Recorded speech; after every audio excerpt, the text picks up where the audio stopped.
그래서 제 어깨가 지금 아주 무겁습니다. 진실되고 겸허한 자세로 최선을 다하겠다는 약속을 드립니다. 들으면서 참 참담한 심정입니다. 충실한 자료 제출을 촉구했음에도 불구하고 달라진 것이 거의 없기 때문입니다. 지금 현재까지 제출을 요청한 것은 1699건인데 약 다른 후보자들에 비해서 한 배 이상이 많은 건수이기는 합니다. 그리고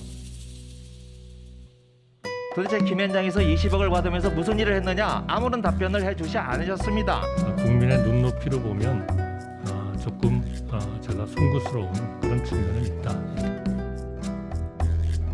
후보자가 이 외국계 기업으로부터 3년 동안 3억 원 월세를 받았는데요.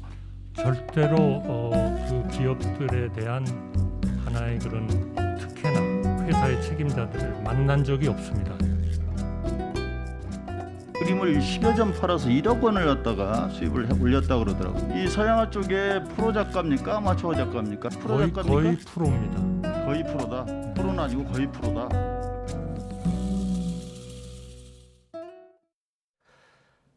네, 오늘부터 국회는 본격적인 인사청문 전국에 돌입을 했습니다. 공격과 수비가 이제 뒤바뀐 거대 양당의 날카로운 신경전도 이어지고 있고요. 앞서 통과된 검찰청법 개정안에 이어서 내일은 검수완박 법안의 한 축인 형사소송법 개정안도 국회 문턱을 넘을 것으로 예상됩니다. 여야의 대치 전선, 6일 지방선거를 앞두고 더욱 확대될 것으로 보입니다.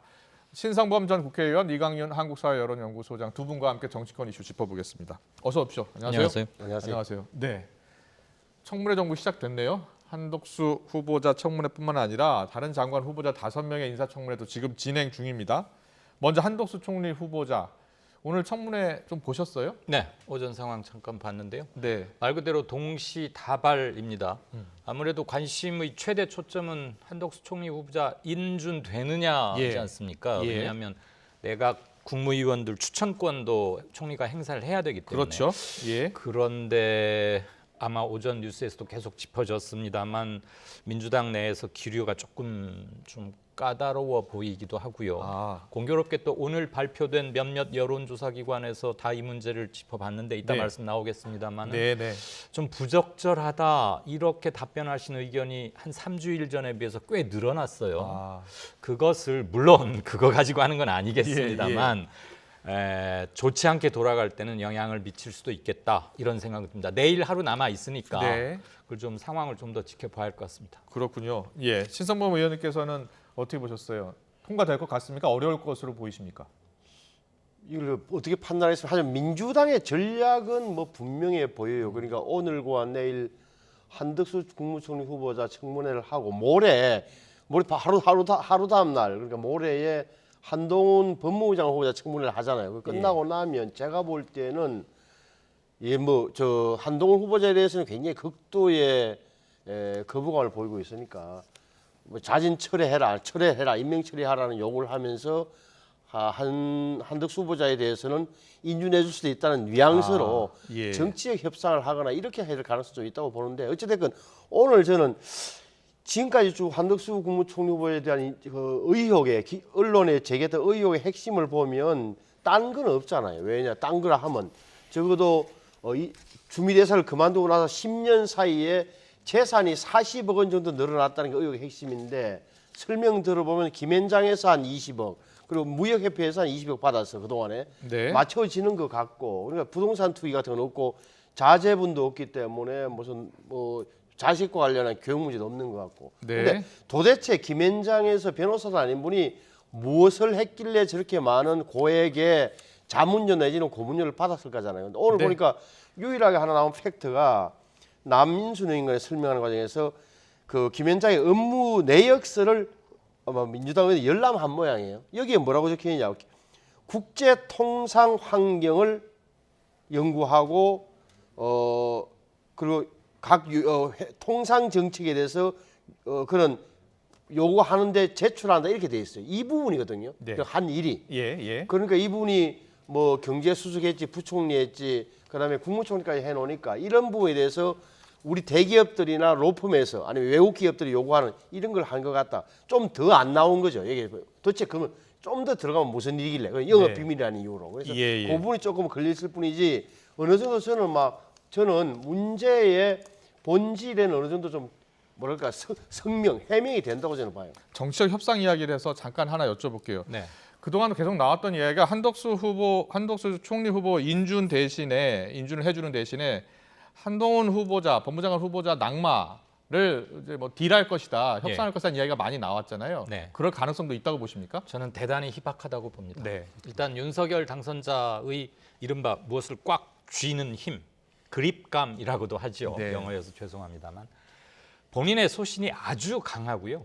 한번 저거다라고 생각하면 밀고 가는 추진력 이건 상상 이상이고 네. 뭐 여러 가지 건에서 확인이 되는데 아, 내가 구성하는 데 있어서 안철수 후보와 협의를 어느 정도 했는지 모르지만 거의 받아들여지지 않고 자기 첫 그림대로 그려가는 것 같습니다. 네. 그래서 한덕수 총리 후보자를 인준을 제대로 받기 위해서 한동훈 카드를 벌인다? 그럴 가능성은 굉장히 낮아 보이고요. 예. 오늘 한 가지 한덕수 총리 후보자 오전 그리고 지금 이 시간까지 진행 중에서 한 가지 아쉬웠던 점은 방금 신 전 의원께서 소상히 설명을 해주셨습니다만 주요한 건 일테면 그림이라거나 론스터 건 이런 거에 대해서 아니다, 사실이 아니다, 나는 이렇게 했다라고만 자기 주장과 진술만 있었어요. 네. 그다음에 김앤장 근무할 당시에 총 4건의 활동 보고서가 있는데 그 정도 경력의 경제의 최고 달인이라면 그 정도 리포트를 써내주고 7, 8억 몇십억을 받는 건 국민 눈높이에서는 여전히 성명이 안 된 부분이 있지 않은가 싶습니다. 알겠습니다. 두 분의 생각이 좀 다른데요.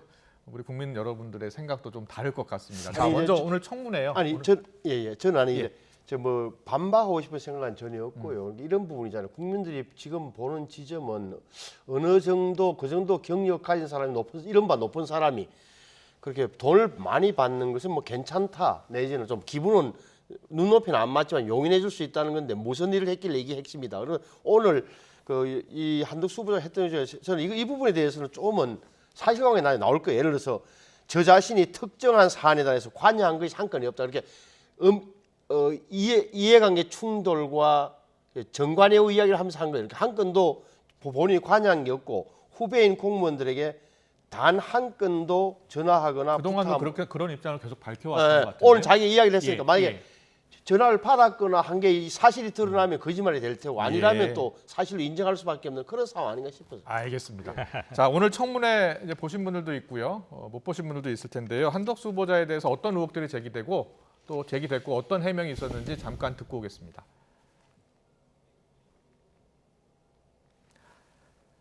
네, 준비가 안 됐군요. 네, 여러 가지 의혹 가운데 뭐 고액 연봉 의혹도 있었고요. 네. 또 론스타의 외환은행 인수와 관련해서 혹시 관련된 의혹이 있는지, 그리고 또 부인이 화가신데 또 남편 찬스를 쓴 것은 아닌지 이런 의혹들이 다 제기가 됐습니다. 이런 의혹들을 저희가 정리를 해드리려고 했는데 녹취를 저희가 준비를 못했고요. 예, 조목조목 반박을 하긴 했죠. 예, 어떻게 반박했는지 좀 제기되는 정리해 의혹에 주실래요? 대해서 론스타 건에 대해서는 나는 개인적으로 론스타를 위해서 일한 적도 없고 대변한 것도 없다 이랬고 부인의 그림 판매 역시 그런 한간의 오해가 있을 수는 있겠으나 예. 전혀 사실과 다르다. 그리고 그 정도 그림이 뭐 남편 찬스 때문에 돈을 더 많이 받았다 이런 건 아니다 그러면서 부인의 화가 경력 이런 것도 얘기를 했습니다. 그런데 론스타가 우리가 문제 또는 이해 충돌 방지로서 중요하게 보는 이유는 이른바 한 5조 가까운 돈을 짧은 기간 안에 이렇게 위험할 때 샀다가 몇 년 후에 되팔면서 5조를 챙겼고 먹튀라고 하지 않습니까? 이때 생긴 말이거든요. 그래서 국민 감정은 굉장히 안 좋은 건 사실입니다. 그리고 그때 경제수석을 하다가 물러나고는 다시 김앤장에 가 있었는데 네. 마침 그때 또 론스타가 다시 소송을 겁니다. 한국 정부를 상대로. 예. 한국 정부가 매각 결정을 너무 늦게 내려줘서 우리가 취해야 할 이득이 줄어들었다. 그때 기자들하고 이런 얘기를 나눈 걸 본인도 시인을 합니다. 한국 사회는 외국 자본에 대해서 너무 국수주의적이다. 이건 그냥 기자들하고 한 말이었는데 론스타가 자기 발언을 악용했다. 이렇게 오늘 해명을 하셨는데 저는 그 정도 정무 감각의 고위직을 지낸 분이라면 더군다나 기자들과 자리에서 악용될 수도 있는 발언조차 하지 않는 것이 마땅하다고 생각을 합니다. 네, 론스타 외환은행 헐값 인수 2003년 8월이었었죠. 그때 이제 헐값 인수 논란이 지금 계속 불거지고 그 이후로 얼마나 한덕수 후보자가 나중에 이제 김앤장에서 근무하면서 또 관련 개입 뭐 의혹 이런 것들이 좀 제기가 된 상황입니다. 론스타 의혹 얘기를 두 분 다 해주셨으니까 오늘 또 나온 이야기들 중에 하나가 후보자 부인이 이제 화가신데 그림을 판매했는데 이게 남편 찬스, 남편 프리미엄이 붙어서 그림을 좀 비싸게 판 거 아니냐 이런 의혹이 제기됐어요. 그러니까 그게 저도 몰랐습니다만 화가고 꽤 젊어서는 뭐 실력 있는 화가였다고 그래요. 근데 오늘 해명하는 거 들어보니까 지금까지 의혹의 초점은 뭐냐면 말씀하신 대로 남편 찬스를 활용해서 대기업이나 이런 데다가 판 것 아니냐, 아니면 대기업이 알아서 사준 것 아니냐 이런 건데 오늘 설명을 들어보니까 그동안에 재능을 쓰이고 있다. 2012년도에 그러니까 무역협회장 할 때 네. 공직을 다 그만두고 나서 무역협회장 할 때 지금 나옵니다만 2012년도 이야기거든요. 효성그룹에서 개인전을 했는데 효성그룹에서 그림 한 점을 1,600만 원에 사갔고 부영주택에서 그림 세 점을 총 2,300만 원에 사갔다. 그래서 총 수익이 1억 원이었다. 세금은 다 냈다. 다만 누가 사갔는지는 개인 비밀이 돼 말씀 못 드린다. 이런 취지란 말이에요. 그래서 저는 저 부분에 대해서도 어느 정도 저는 성명은 됐다라고 봐요. 그러니까 누가 사간지 개인 이름은 안 나오지만 얼마에 팔았고 세금을 얼마 냈다는 부분은 좀 제출한 것처럼 보였어요. 네. 한덕수 후보자 같은 경우에는 집사람은 이제 추천 작가였고 초대 작가였고 심사위원까지 다 갖춰서 자격을 갖추고 있다 이렇게 주장을 오늘 했어요. 예. 그 해명은 충분했다고 보십니까? 예, 뭐 캐리어도 있고 화단에서도 인정을 받으시는 분이시겠죠. 예. 그리고 그림 가격이라는 게 이른바 협정 가격든 공정 가격 이런 건 사실 없지 않습니까? 예. 저게 적정한지 안 한지는 정말 그 예술성과 이런 거가 하니까 이건 판단의 기준이 되기에는 좀 애매하다. 나머지 부분, 특히 저희는 공직자로서 한덕수 총리 후보자가 지금 국면에서 윤석열 정부의 첫 총리인데 사실은 경제 분야를 총괄하는 경제 부분 대통령이라고 해도 좀 과언이 아닐 거라고 봅니다. 네. 그 직무를 수행함에 있어서 부족한 점은 없는지 또는 국민들이 석연치 않게 생각하는 점이 있다면 이틀 동안 충분히 해명을 하고 넘어가는 계기여야 하겠다. 네. 이런 생각을 다시 한번 말씀드리고자 합니다. 알겠습니다. 계속해서 원희룡 국토교통부 장관 후보자 이야기 해볼까요? 오등봉 사업과 관련해서 특혜 의혹을 전면 부인을 했는데 대선 기간 이제 대장동 일타 강서로 활약을 하지 않았습니까? 그래서 후보자 입장에서 조금 곤혹스러운 상황일 수도 있을 것 같아요. 어떻게 보셨어요? 그러니까 말이죠. 원희룡 저 후보자 하면 전부 다 대장도 막 이어가는데 저게 보셔도 오등봉이라고 저는 모릅니다만 네. 제주 시내에 있는 모양이에요. 그러니까 근린공을 만드는데 오늘 설명을 들어보니까 이런 취지 같아요. 그러니까 원래는 한 70%만 내놓으면 되는데 87%를 공원 면적으로 이미 내놨다. 민간업자 이야기죠. 네, 그러니까 네. 70%만 내야 될 걸 87%를 받아냈다. 그리고 100억 원의 공공기여금을 아예 확정했다. 또 하나는 전국 최초로 그 초과이익 환수 조항을 넣었는데 8.9%의 상한선을 넣었다. 그래서 대장동과 달리 제주도에서는 성공했습니다를 강조하는 거고 민주당 의원들은 무슨 소리야. 그 겉모습은 그렇지만 뒤에 가보니까 전부 다 원 후보자의 측근들이 그 간부로 들어가 있었고 무슨 인척이 있고 이런 것 아니냐 이런 취지로 들렸는데 이 부분에 대해서는 아마 내일 아침쯤 되면 지역신문이라든지 중앙일간지에서는 저도 사실 확인이 좀 들어가서 좀 나올 것 같아요. 저도 보고 좀 판단하려고 합니다. 네, 네. 뭐 해명은 전국 최초의 모범 사례다. 예. 그 이재명 후보가 대선 때 했던 얘기인데 그 대장동을 제일 아프게 파고들었던 사람이 두 사람이잖아요. 네. 김은혜 지금 경기도지사 후보하고 이른바 대장동 일타 강사 원희룡 이제 국토부 장관 후보자인데 네. 이렇게 들으면 그 말 같기도 하고 저렇게 들으면 이거 대장동하고 똑같은 거 아니야? 본인이 그렇게 콕콕 찢었던 거를 똑같이 되돌리 받을 수 있겠다는 생각도 들어요. 네. 아무튼 8.9% 이익 상한선은 지켜냈다. 이게 지금 해명 중에 하나인 것 같습니다. 이거 제주도에서 서류 몇 장 공개하면 조금 더 할 수는 있을 것 같습니다. 지금 한 총리 후보자건 원희룡 장관 케이스건 간에 내 말 믿어줘 이게 사실이야 라고만 하니까 개운치가 않은 거예요. 예. 그러니까 여러 가지 주장 말고 아유 원희룡 후보 지난번 대선 때 일타 강사하면서 팩트 많이 기자들보다 더 잘 챙기시던데 이번 것도 그렇게 했으면 좋겠어요. 충분한 소명이 돼야 할 것이다라는 이야기 해주신 것 같습니다. 주장만 박진 외교부 장관 후보자 묻겠습니다. 박진 장관 후보자 장남의 해외 도박 사이트 운영사 근무 의혹이 계속 제기되고 있네요. 뭐 박 후보자는 합법적 게임 기업이다라는 이야기 입장인데요. 예.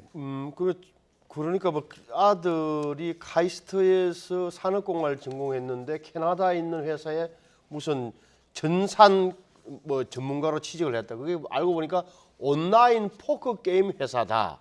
근데 거기에 대해서 이제 포커 게임 그 온라인에서 돈 걸고 하는 게 도박입니까 게임입니까? 그러니까 이건 게임 회사 아닙니까? 이렇게 됐는데 나중에 돈 걸면요 이건 도박인 것 같습니다. 이렇게 아들 문제니까 적어도 이 문제에 대해서는 아마 조금은 문제가 된다면 왜 그렇게 거짓말을 했느냐 아들 문제에 대해서 예. 그것이 핵심이지 싶어요. 제가 네. 볼 때는 그래서 그게 만약에 사실이냐 아니냐 판단은 별도로 하고 그거는 저 뭐랄까 먼저 거짓말을 했느냐 안 했느냐 자료 제출을 일부러 거짓으로 했느냐 안 했느냐가 저는 요 사안의 핵심이라고 보이죠. 왜냐 박진 의원은 통일부 장관 후보자니까 이거 아들의 문제고. 외교부 장관 후보자. 외교부 장관이. 예. 항상 나왔던 위장 전입 논란도 나왔습니다. 네, 그건 시인했죠. 예, 시인했습니다. 딸 중학교 진학 때문에 송구하다.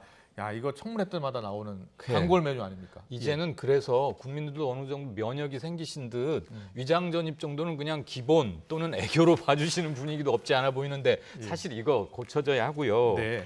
자, 제기되는 여러 가지 것들 불법이나 탈법은 없었을 것으로 정말 저희도 믿고 싶습니다. 예. 어련히 알아서 그 정도 검증은 하고 내놨을 거라고 생각하는데요. 저는 불법은 없습니다. 이게 국민들을 만족시킬 만한 답변은 아니라는 것. 우리는 그 이상의 것을 요구하고 있고 예. 우리는 그 이상 수준의 사회 지도층 인사를 가질 자격이 있다. 그럴 때가 됐다고 생각합니다. 네, 불법은 없다보다 더 중요한 게 국민의 눈높이입니다. 그렇습니다. 그렇죠? 네, 국민 그리고 눈높이에 맞는지 안 맞는지부터 따져봐야 될 것 같고요. 타의 모범이 되는 분을 우리는 갖고 싶은 거죠. 알겠습니다. 국무총리는 장관과 달리 국회인 좀 필요한데요. 이제 여론연구 소장님이시니까 네. 최근에 이 한덕수 총리 후보 적합 여부 평가 여론조사가 네. 어떻게 나오고 있는 겁니까? 우선 한국 갤럽 것을 먼저 말씀드리겠습니다. 네. 저희 것도 있긴 합니다만 한덕수 총리로서 부적합하다는 여론이 3주 사이에 약 20일 사이에 무려 15%포인트 올랐습니다. 예. 저희가 지난 대선 때도 지겹게 많이 들으셨을 텐데요. 몇 %포인트 올랐다.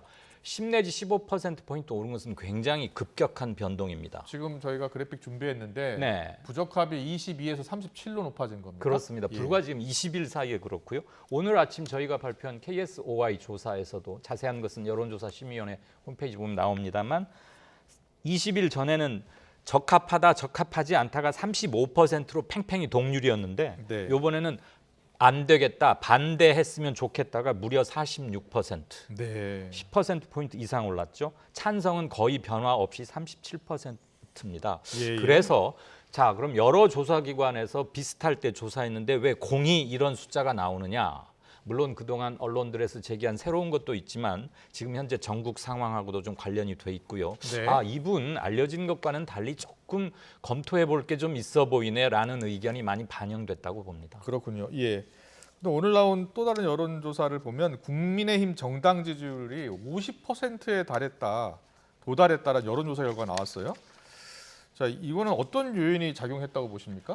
일단은 새 정부 취임에 대한 기대 효과 이런 건 좀 작용했을 거고요. 예. 그다음에 검찰 선진화법 또는 뭐 수사와 기소를 분리하는 과정에서 민주당이 원내 전략 그리고 단독 처리하는 과정에서 좀 미숙하거나 무리한 점이 조금 절차상으로 있지 않았습니까? 그런 네. 비판들이 많이 가해진 것, 이 두 가지가 상승 효과도 좀 있었고요. 한덕수 후보자 적합 여부 평가에서는 부적합이 많이 높아졌는데 네, 그러니까 국민의힘 정당 지지율도 같이 높아졌어요. 사안별로 다르게 반응하는 것이죠. 응답자들이. 예, 한 총리 후보자에 대해서 개인적으로 이러이러한 점에 대해서는 조금 갸우뚱하는 여론이 커지는 반면 예. 정당들의 스탠스에 대해서는 또 다른 취향, 그러니까 그만큼 종합적이고 줏대 있게 자신의 견해를 피력하고 계신다라고 저는 해석하고 싶고요. 네. 민주당, 예. 네, 신성범 전 의원께도 한번 들어보려고요. 예.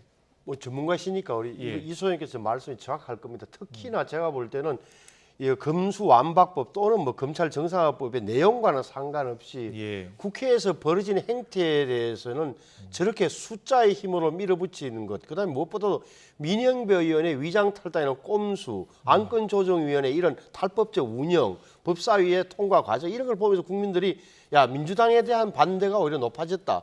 그게 반사적으로 국민의힘으로 갔다 이렇게 보는 게 좀 더 나을 거예요. 하나만 더 보태면요. 네. 국민의힘과 안철수 대표가 이끌었던 국민의당이 합당했지 않습니까? 그러니까 나뉘어져 있던 지지율의 일부가 합산한 효과도 분명히 있을 겁니다. 예. 네, 그게 뭐 최소한 저는 4 내지 5%포인트의 상승 효과는 있다고 보고요. 중재안 파기, 박병석 의장의 중재안 파기는 국힘의 마이너스였으나 예. 다른 것들이 상쇄되면서 조금 올라간 것 같습니다.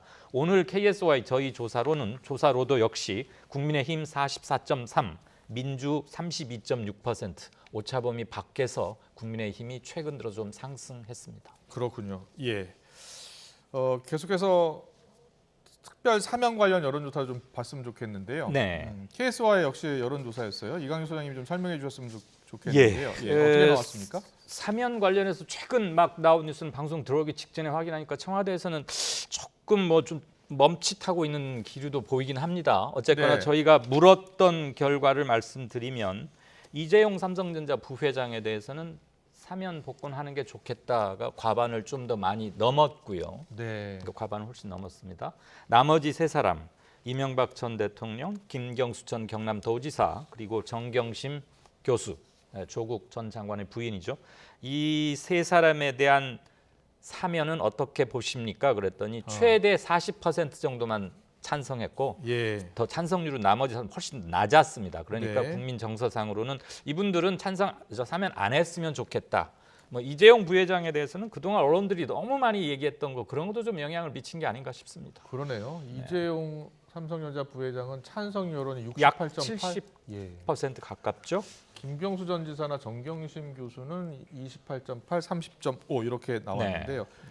저는 참 들어오면서 뉴스 속보를 봤습니다만 사면 안 한다는 게 뭐 아직 확인은 안 됐고요. 저희 YTN도 그렇죠. 지금 확인 중인데 일부 언론 매체에서 네. 문 대통령이 안 할 것 이명박 전 대통령 이재용 부회장 사면 안 한다라는 소식이 전해졌는데 저희가 아직 확인 안 됐죠. 확인이 안 됐습니다.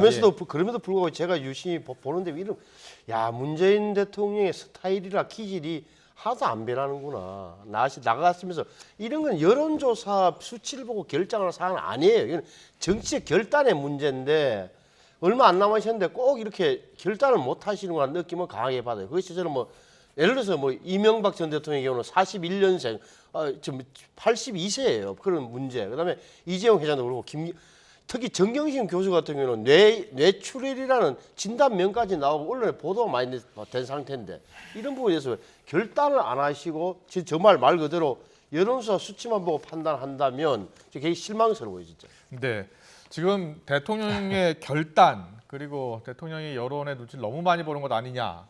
결단이 필요하다라는 입장이신 것 같은데 어떻게 보셨어요? 예, 아마 사면을 촉구하시는 신전 의원의 말씀으로 이해는 하겠습니다만 사면이야말로 뭐 대통령의 절대 고유 권한이니까 네. 여론조사를 얼마나 참고할지 저는 뭐 그 점에 대해서는 뭐라고 말씀은 못 드리겠습니다. 예, 뭐 확인이 안 된 내용입니다. 저희가 추가로 확인되면 전해드리겠습니다. 사면에 대해서는 더 이상 하는 건 좀 그런 것 같습니다. 알겠습니다. 지방선거 넘어가겠습니다. 자, 이제 지방선거가 30일밖에 남지 않았잖아요. 각 언론에서 여론조사를 시작했는데 박빙으로 나오는 곳이 많더라고요. 네. 네. 먼저 어디부터 볼까요? 경기도가 예. 아주 지금 글쎄요. 경기도지사 선거 예. 막 애가 탈 텐데 흥미진진이란 말씀은 안 되겠군요. 굉장한 호각세입니다. 42.6 대 40.7이 나왔습니다. 저건 뭐 거의 그냥 동률이라고 당연히 봐야 되는 숫자고요. 0.1%포인트밖에 차이가 안 나는 거니까 아시다시피 5%포인트 이상으로 이재명 후보가 윤석열 대통령 당선인을 이긴 지역의 경기도인데 네. 지금 완벽한 대리전이라고 할 수 있잖아요. 예. 이재명의 대리인 김동연, 윤석열의 입이었자 최근까지 대변인이었던 김은혜를 파견하다시피 해서 지금 후보까지 됐는데 김동연 후보가 현재로서는 이재명 후보가 거두었던 득표율을 다 흡수하고 있지는 못하다.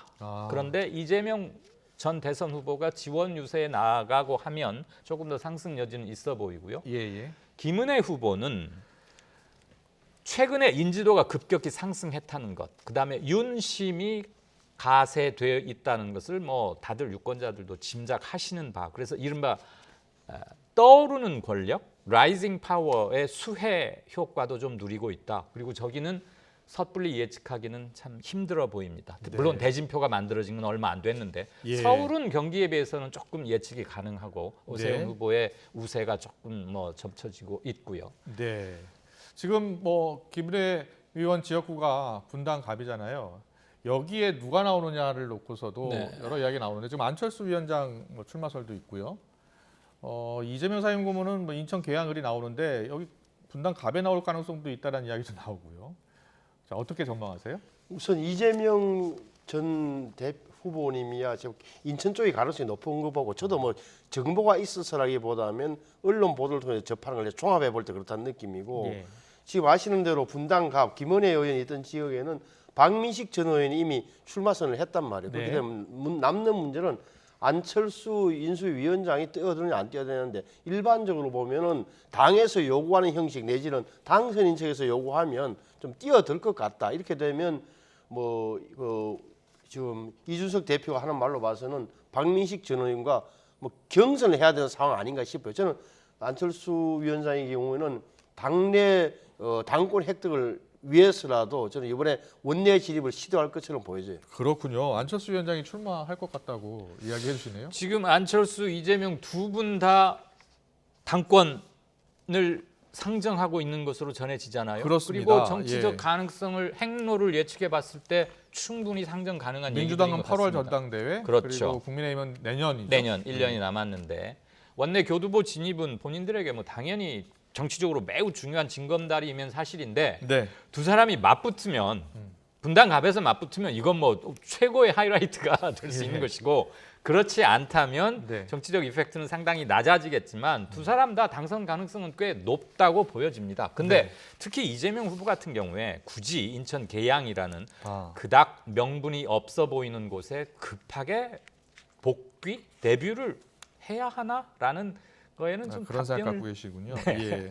당권 도전할 때 의원직을 갖고 있는 게 유리하다고 보세요? 훨씬 낫죠. 아니, 접촉 빈도도 그렇고 무엇보다도 의원들 사이에서의 그런 거라든지 당원들을 대할 때에 현지 의원이라는 게 눈에 안 보이는 프리미엄이랄까 위강 효과도 있는 거고 훨씬 좋은 거예요. 그건. 어느 지역구에서 또 어떻게 승리하냐는 중요하잖아요. 당연하죠. 그러니까 지금 계산을 많이 하겠죠. 제가 만약에 안철수 위원장 측에 정치 참모라면 지금 뭐 많이 두들겨 볼 겁니다. 아마 뭐가 유리하고 불리하고 어떤 지점으로 가야 되겠다 이런 걸 계산하지 않겠습니까? 당연히. 네. 얼마 남지 않아서 예. 두 사람이 어떤 결정을 내릴지가 정말 최대 관심이 아닐 수 없습니다. 오늘 정치권 이슈는 여기까지 듣겠습니다. 신성범 전 국회의원 그리고 이강윤 한국사회여론연구소장님과 함께했습니다. 잘 들었습니다. 감사합니다. 고맙습니다. 고맙습니다.